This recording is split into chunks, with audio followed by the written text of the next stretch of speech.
Hare Krishna. Reading from Chaitanya Charitamrita, Antilila, chapter 20, text number 20. Ye rupe layele nama prema upajaya tahara lakshana shuna swarupa ramaraya. Sri Chaitanya Mahaprabhu continued, O Swarup Damodar Goswami and Ramananda Rai, hear from me the symptoms of how one should chant the Hare Krishna Mahamantra to awaken very easily one's dormant love for Krishna. Trinadapi shunichena taroriva sahishnuna amanina amanadena kirtaniyah sadaharihi. One should think himself lower than the grass, who is more tolerant than a tree, and who does not expect personal honor, but is always prepared to give all respect to others, can very easily always chant the holy name of the Lord. Uttama hayya apana ke mane trinadhama dui prakare sahishnuta kare vriksha sama. These are the symptoms of one who chants the Hare Krishna Mahamantra. Although he is very exalted, he thinks himself lower than the grass on the ground, and like a tree, he tolerates everything in two ways. Vrikshayena katileha kichuna bolaya shukhaya maireha kare pani nama gaya. When a tree is cut down, it does not protest, and even when drying up, it does not ask anyone for water. Yaiye magaye tare deya apana dhana gharma vrishti sahe anera kare rakshana. The tree delivers its fruits, flowers, and whatever else it possesses to anyone and everyone. It tolerates scorching heat and torrents of rain, yet it still gives shelter to others. Uttama hiya vaishnava have nirabhimana jive samana dive jani Krishna adhisthana. Although a Vaishnava is the most exalted person, he is prideless and gives all respect to everyone, knowing everyone to be the resting place of Krishna. Yai mata haya yai Krishna lamalaya Sri Krishna charane tara prema upajaya. If one chants the holy name of Lord Krishna in this manner, he will certainly awaken his dormant love for Krishna's lotus feet. So in this way, Lord Chaitanya Mahaprabhu quoted this third famous verse, Trinadapi shunichena taroriva sahishnuna amanina manadena kirtane sadahari. So amongst the many definitions given in the Shastras for humility, Srila Prabhupada said humility means not anxious to be honored by others. And Prabhupada says in Bhagavad Gita purport.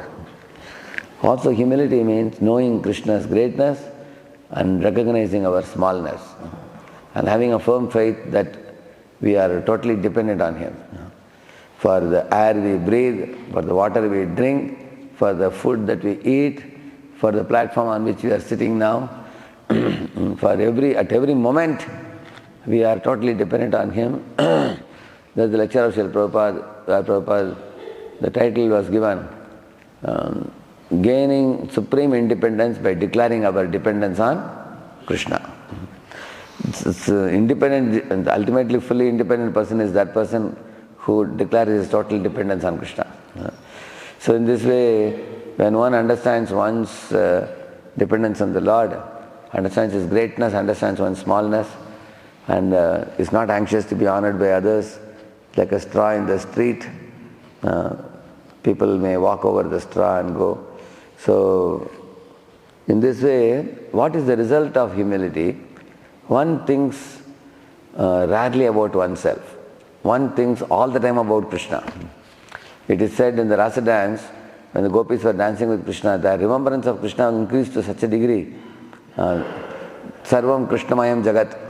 Wherever they turned around, they saw Krishna only.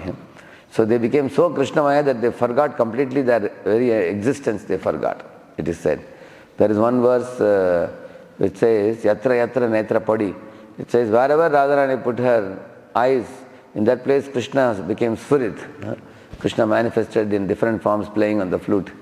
So that was the power of her devotional vision. In this way, the devotee forgets to pamper one's mind and senses. Rather, a devotee becomes completely attentive to Krishna and eager to love him, serve him, please him, satisfy him. So that is the result of humility. Then the second quality he says is the tolerance. So he is saying that the vrikshayena katileha kichna boleya. Sometimes we find when one devotee is speaking, another devotee is cutting him by bringing another point, then the first one may become upset. No, I didn't complete my sentence, you are breaking me, breaking my sentence in between. So sometimes people can become ego driven, because every living entity thinks he knows, and the other living entities think he doesn't know. So everybody thinks in this manner, and the result of this is when one is affected by false ego, one becomes ego driven, then one loses tolerance, one loses patience, one loses empathy, one loses the ability to listen, and then it simply becomes a place of a quarrel. Like for example, there can be two people next to each other loudly shouting. You may wonder why they would shout.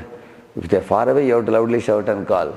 If two people are next to each other in the same house, why should they shout?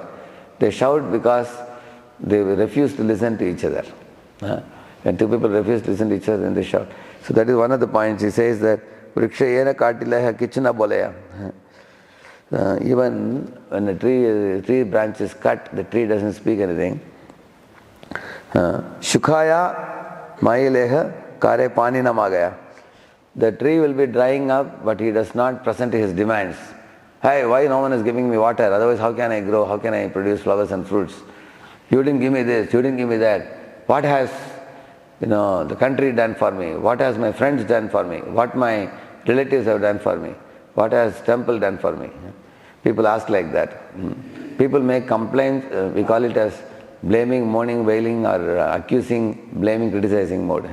Always in a demanding mode. Here he says the tree doesn't complain about anybody, and even when the branch is cut, he doesn't protest, he says. And on the contrary, these are the things which tree doesn't demand. And what does the tree deliver? The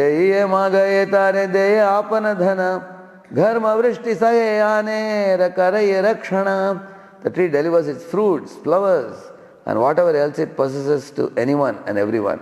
It tolerates scorching heat and torrents of rain, yet it gives shelter to others, which means the tree takes the summer heat, winter cold, wind, ice, snow, everything it takes silently, without complaining to anybody. And it gives shade of that tree, it gives leaves, it gives fruits, it gives flowers, it gives firewood. And even after dying, the tree's wood can be used for making a table or chair. So that is why Mahaprabhu is telling the Vaishnava's nature is to be a contributor, not a consumer. His nature is to give, not grab. His nature is to be selfless, not selfish. So that is the nature. And most importantly, the tolerance aspect, which is explained here. And then he is saying that although such a Vaishnava is the most exalted person, he is prideless and gives respect to everyone, and knowing everyone to be the resting place of Krishna.